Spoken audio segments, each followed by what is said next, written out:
Hello friends, it's Kristine Vicente with Queen City Stamp Art, and I'm back this week with another clean and simple card design, this time featuring the Timeless Tulips stamp set.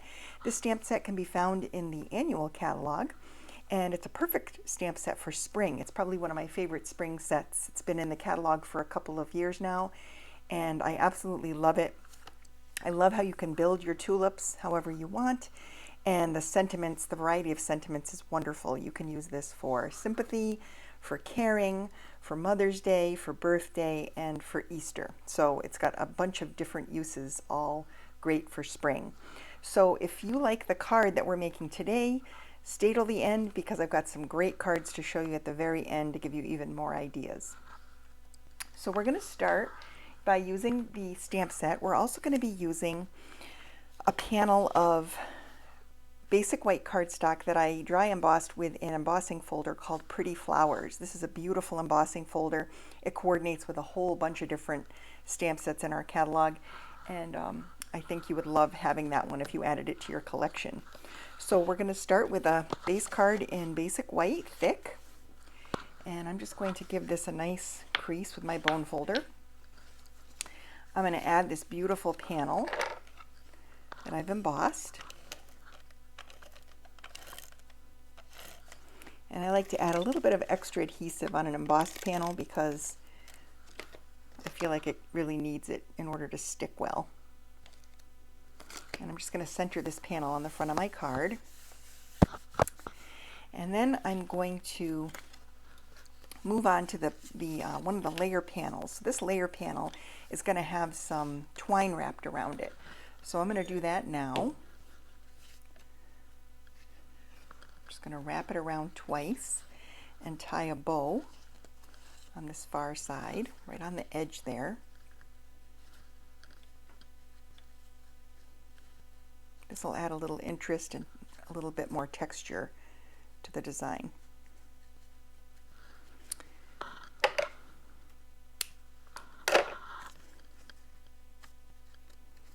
So just like this. And then I'm going to add this layer to my base card using dimensional adhesive because it's got this ribbon or this twine on the back. And whenever it has twine on the back like that, it'll create a bump if you try to glue it flat. Now, a lot of times that doesn't matter. It might not even matter in this case, but I just want to pop it up because I think it looks a little bit better. It's a little smoother finish. So I'm going to add these dimensionals. Remove these release papers.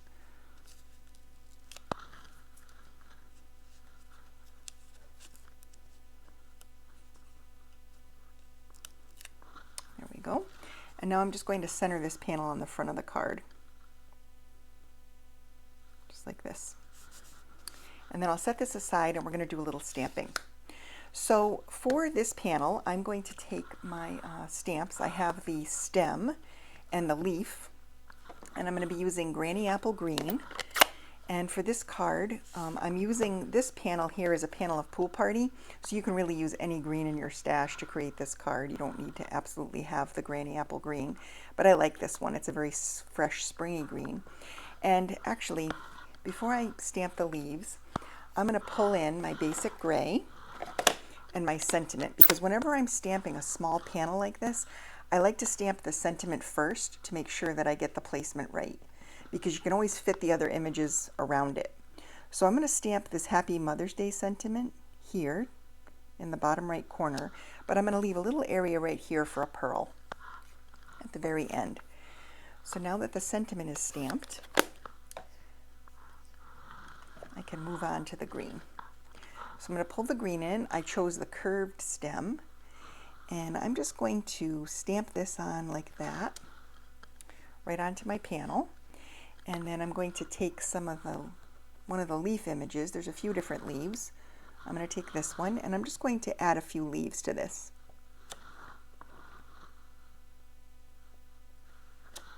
Just like that. Then I'm going to pull in my Highland Heather ink pad. I love this purple. This is probably my favorite purple in our whole color collection. And I'm taking the big tulip. Now the big tulip coordinates with this gorgeous punch. And you don't have to have the punch because it's very easy to fussy cut that tulip, but I do have the punch. So the first thing I'm going to do is stamp the tulip onto my project. And because it's see-through, it's pretty easy to line up the stem and the tulip like that. Then I'm going to take this piece of scrap and I'm going to stamp another tulip just like this. And if I didn't have the punch, I would just take my scissors and I would quickly cut around the outline. But because I have the punch, I am going to use it. So if you love this card and this set and you really want it, you don't have to purchase the coordinating punch to go with it because it's very easy to fussy cut the tulip. But I may as well use the tool since I have it. So I'm punching out the tulip here. And now I'm going to use a little dimensional adhesive to pop this up, but I'll do that at the end. Let me add it to the card base first. So we're going to bring this back in and we're going to add some more dimensional adhesive. I'm going to do another layer because now I'm gluing it over the ribbon and I don't want to have a bump on the front of my card where the ribbon's laying, or the twine I should say. So we'll add this to the front of the card this way.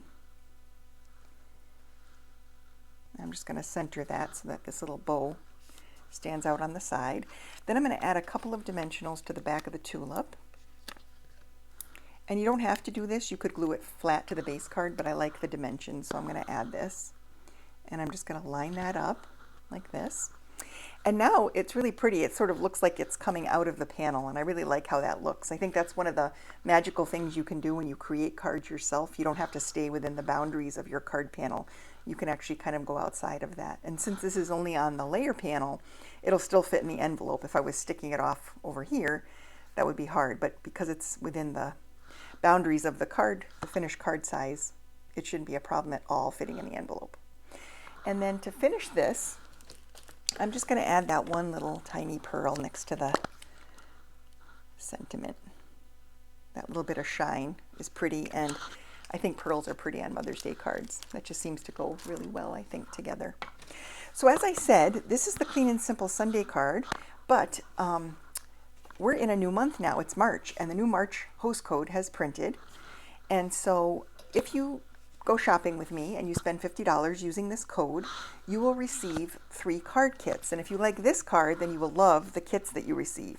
So you'll receive kits to make these 3 cards. These are more cards using the same tulip set.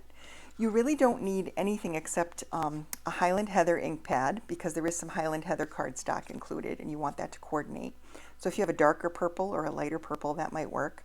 But this is Highland Heather, and then any green would work. And because these are gray, so they're kind of neutral, gray, black, and white, you can really go with any color green. And then if you have a gray ink pad, maybe a basic gray or a black ink pad would be gorgeous. And you'll receive these 3 card kits in the mail, as well as a video tutorial on how to make these cards. So that is the project for this week. Again, that March host code is good till about March 24th. And all you have to do is use this code to make a $50 purchase and you'll receive those card kits. It's part of my reward program, which I will link to in the description of the video so you can see more details on that. But you basically earn points if you shop with me on a regular basis. You will earn points that will lead you to a $30 product credit after collecting 8 points. So have a look if you're interested, and thanks so much for watching today. I appreciate it. Bye.